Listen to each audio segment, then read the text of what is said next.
Folks, welcome back. Rudy, Basement Confessions episode something. 3? Are we doing 3 today? We're talking finance with the 10-year-old crew. And we want to talk about the overall stock market, high interest rates. Inflation apparently came out today. Data was worse than expected still, even with the Fed funds rate being high. Not getting better.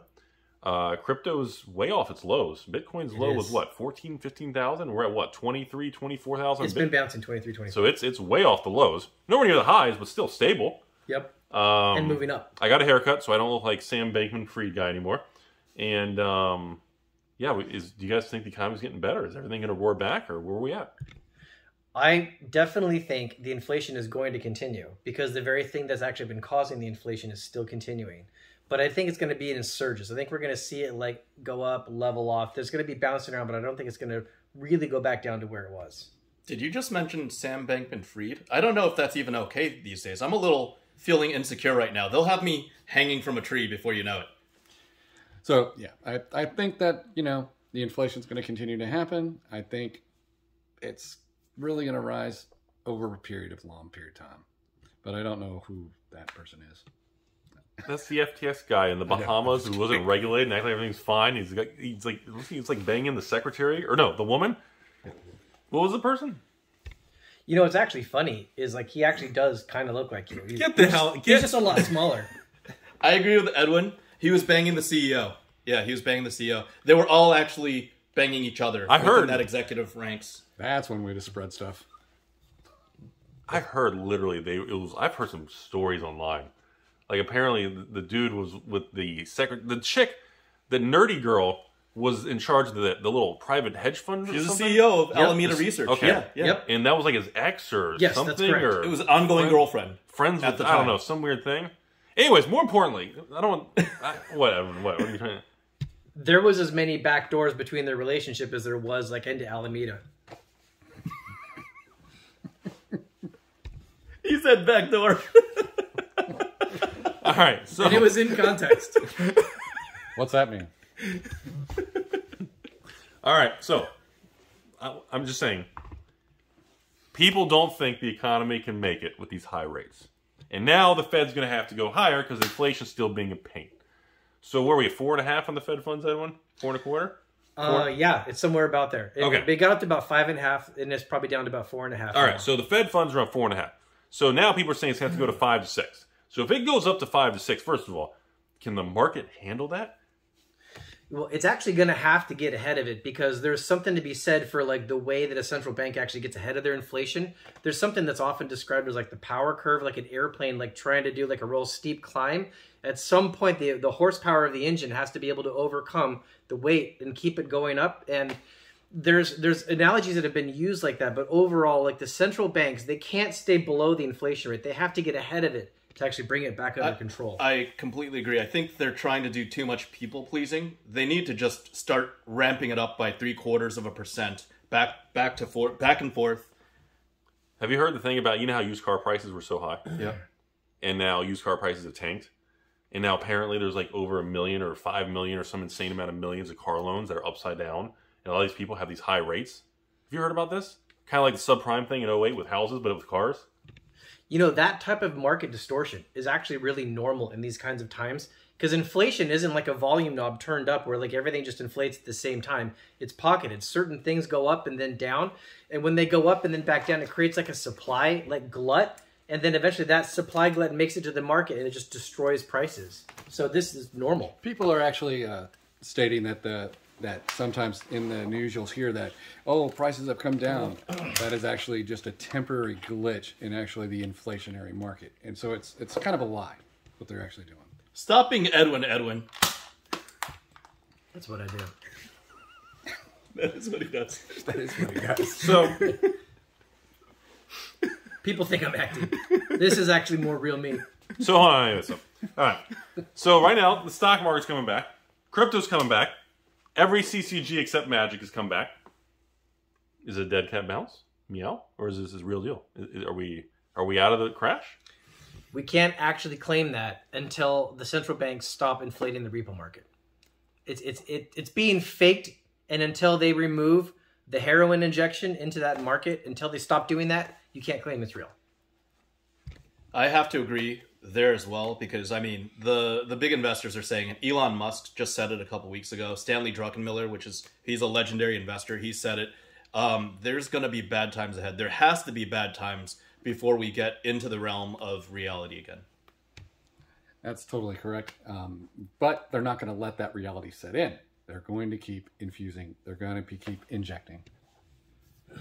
So would you buy today? Because, I mean, there's the big boy stocks, and even the SPY is still pretty off. NASDAQ's still like 20, 30% off the highs. You know? You know what scares me about buying today is it really comes down to, like, do you think the people with their hands on the control panels are going to push the lever one way or the other? And the problem is they haven't given me good confidence in their own signaling that I can depend on. That's what I really hate. So I'm starting to diversify actually now because I don't trust them. I would say that no matter what your ideologies are in politics, that we're currently in this period and there's going to be a little bit of cover. But after that, you know, look out below. It's going to be ugly. I still say during the dips, you still buy, but make sure you actually do sell as it goes up to cover your hedge. That's the thing. So if cash is 4 to 5% and like a CD is 5.5, is it really attractive to buy right now when you can just take no risk at all and make 5%? So this is actually just a straight up like math question. If you buy any kind of fixed rate investment that's making like 5%, then inflation goes to 10%, you're losing money. So the only time you want to buy a fixed rate investment is when you think either being stable or deflation is more likely. Yeah, but if the stock market, if you think there's another leg down, why not take your guaranteed 5%, even if the inflation's 10%, at least you get something. If you're in the stock market and you lose 5, 10, 15, doesn't matter what inflation is if you're negative. I'll give you a guarantee. Buy Commander Masters for $400, $500 to the moon! So there's actually a really solid reason why you wouldn't want to buy that CD. If you thought, like say you knew the stock market was going to drop like an awful lot, you would want to be in cash, and then you would want that stock market to drop and then go buy those stocks when they're pennies on the dollar. So that's the literal answer to that question. No one can time the bottom. Yeah. So my personal opinion is if you can actually get that 5% and get out and you can predict it right, then that's actually better than just not doing anything at all. However, I still believe that hard assets are actually the best assets to hold in any kind of inflationary. All right? So hard assets are also the best assets to hold. But see, that's exactly it. Like if you went to buy bonds, you can't get out cheaply because if you go buy a bunch of bonds and they're set at fixed rate 5%, and then the inflation rate goes really high, you're not going to get your money back out. People are going to pay you pennies on the dollar for those bonds. However, I wouldn't be talking about bonds. I'm talking about quick stocks where you can actually just go in and out. That's what she said. That is what she said.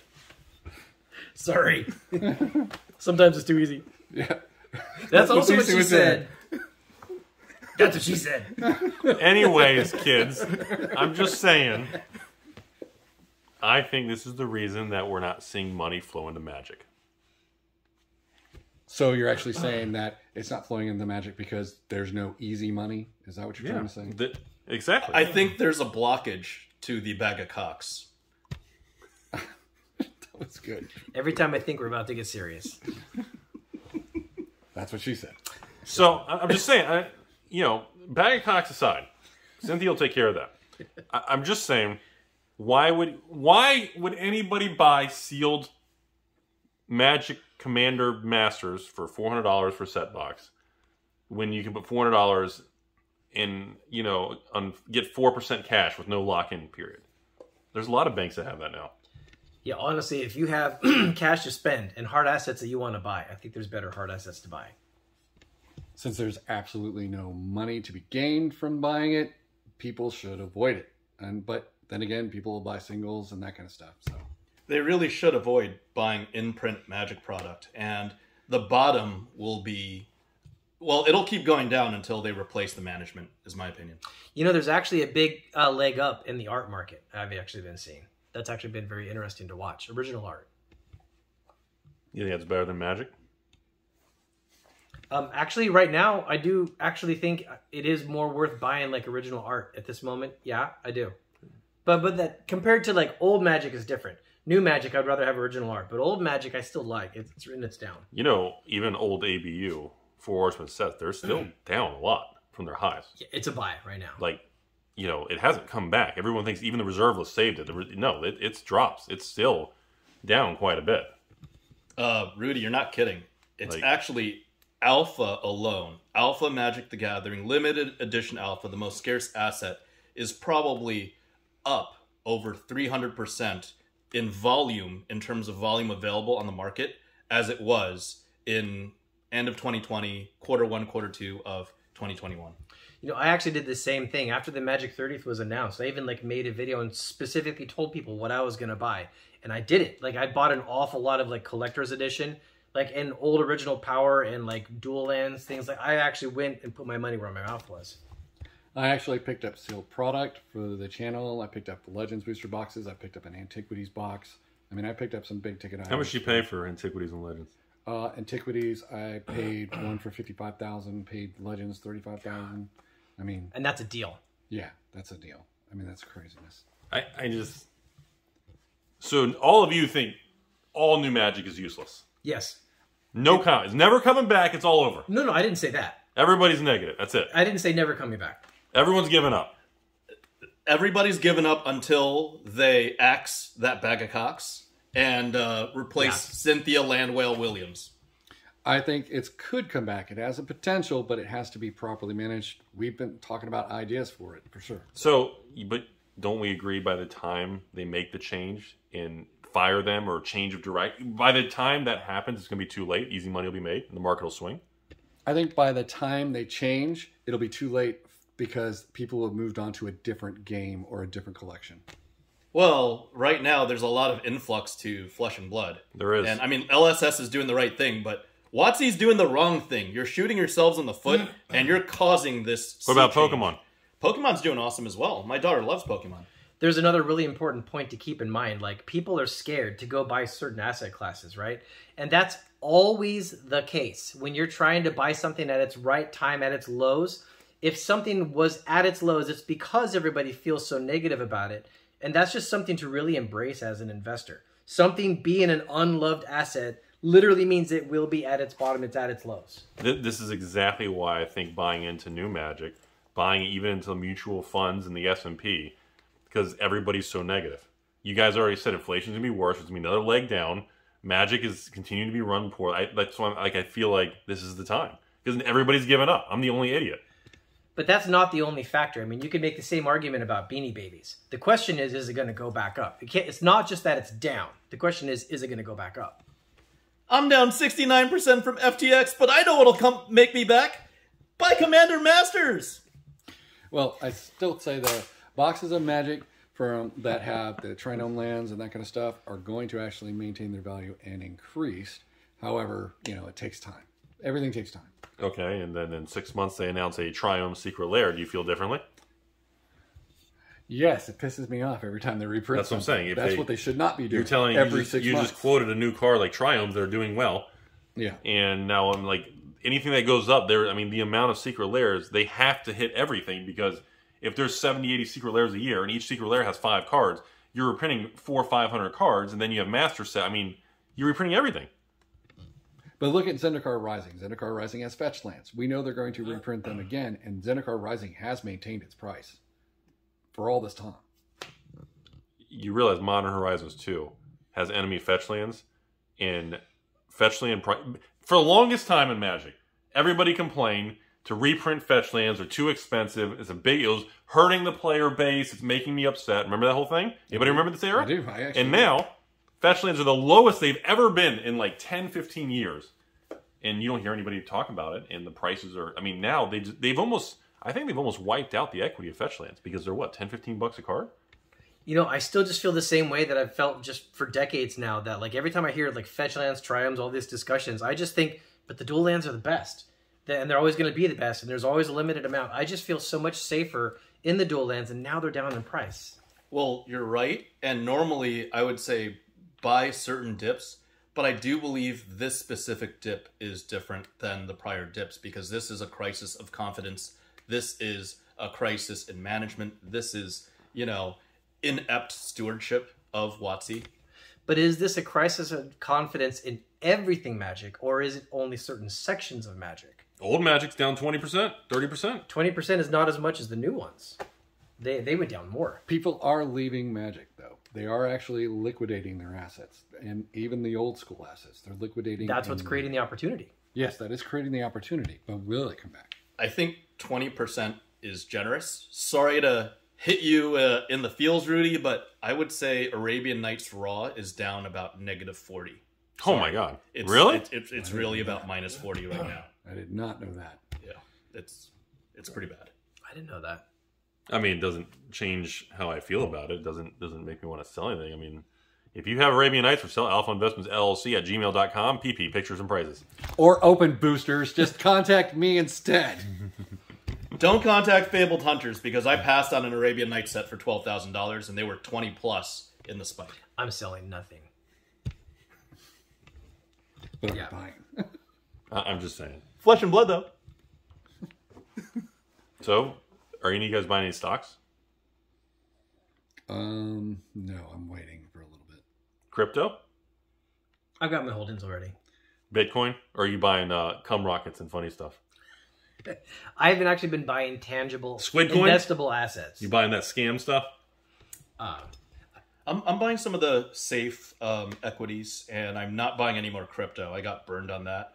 But I am actually diversifying in bullion. I didn't think of gold bullion before, but... Gold and silver, huh? Yeah. Well, silver's really, with so much volume, silver's bulky and tough to manage, but gold, solid gold bullion. I have a large gold position and a large silver position, for sure. But someone has much more silver than I have. Okay, I guess I got called out a little bit. Yeah, I've been a gold bug for years, but I think it's best to look at that investment as like not necessarily something that's going to go up massively like immediately, but it's a very solid place to put your money, and like no more than 5% of your net worth there's a really solid argument to be made for that asset class. Do you think Bitcoin's the new digital gold? Bitcoin is definitely not digital gold because there is so many different. That doesn't mean it's terrible, but it's not. There's so many differences between like gold as an asset class and Bitcoin. I agree with that. I got burned in Bitcoin. If I had moved that 7-figure position into gold, I'd be much happier today. And whereas Bitcoin is really, really highly volatile, gold is just stable. Gold's been something real, something solid for all of humanity, all of human history. Yeah, I didn't really invest in crypto much at all. It was more like a game, so I didn't do anything. I still hold a good amount of crypto. Bitcoin and Ethereum, like Cardano, Algorand, Atom. But mostly, I didn't really buy any of it. Most of it was just I accepted payments from patrons and people buying cards, and I just kept the coins and tokens. But I don't really have like a lot of the lower coins. One nice thing about precious metals is it's effectively like an asset class. Like you can think of like an insurance policy. Mm-hmm. When society falls apart, precious metals, even in the last like 100 years, like 3 times has replaced people's losses. So it's an insurance policy that you buy and then you don't have to pay for every year. You just like buy it and leave it like sitting aside. Do you still think long term, like the S&P is still going to be king? Because, they say the S&P 500 is no different than betting on innovation and betting on the future of markets and economies. A really good way to answer that question is to point people back at like other currencies that have hyperinflated. You can look at numerically or nominally. You can look at their stock markets, and they've hit like all-time highs, like the Bolivar and other Zimbabwe currencies. You could say, well, numerically, like they've gone up like way more thousands of % than anything else, but there's no value there. So that's something to consider for it. A lot of people I've talked to over the years always argue about, the easy money. Like the S&P 500 has, from a raw amount from 10 years, 20 years, 30, 40 years ago, like the last 30 years, so much growth and wealth was created from these top companies. And I know they kick out the ones that fail and replace and rebalance all that. But a lot of people feel that the next 10, 20, 30 years, there's going to be less raw price appreciation because the numbers are larger. There's a lot of people that pitch different reasons. And there's also something to be said for where the control is being applied, because central banks and governments are actively trying to uplift the stock market, and they're actively trying to suppress the precious metals markets. And that was speculative for a while, but now with like all these JP Morgan Chase like lawsuits and things, they've actually been proven to be actively trying to suppress precious metals.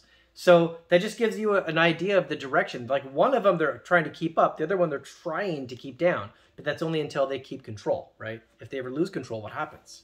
What do you think about Hasbro stock? I try not to. Well, I'm waiting until it hits about 48, 45. How low do you think it can go, Saint? I think it has to break sub 50 to be in a realistic territory so that they can pay for their sins. I think very similarly. I'm in the same boat, but with one extra caveat.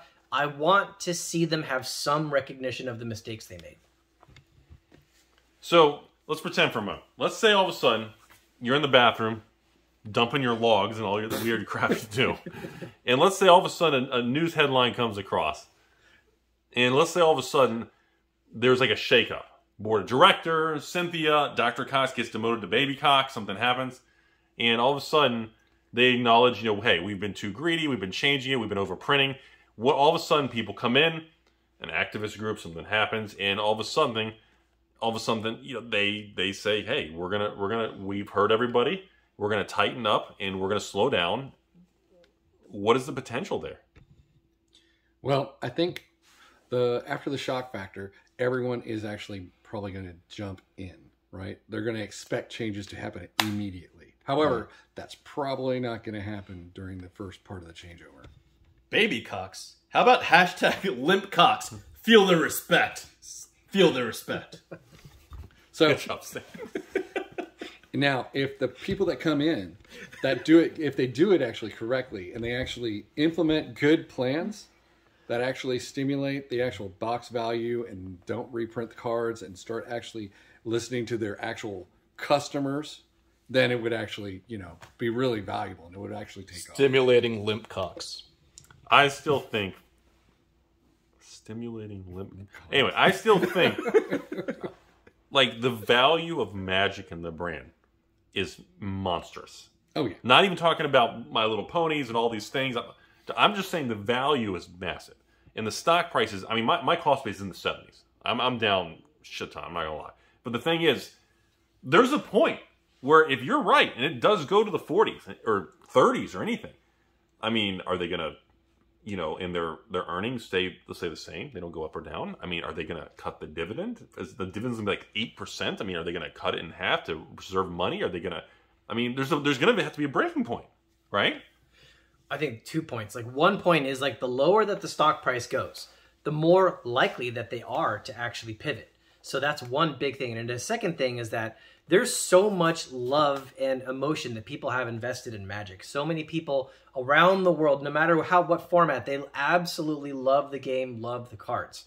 So since I know those two pieces are there, I am very aware at all times that there could be a major pivot and a turnaround. And if I hear some differences in how they're speaking about things, I might actually run in and buy an awful lot. So what happens if they don't say anything and all of a sudden some sets start coming out later this year or next year, and all of a sudden the supply just runs out and all these prices start going up? Are you gonna just say, oh, maybe they changed and they didn't say anything? Or do you want a verbal? Are you suggesting that they're short printing in that scenario? I'm suggesting that they quietly make the changes without acknowledging it publicly.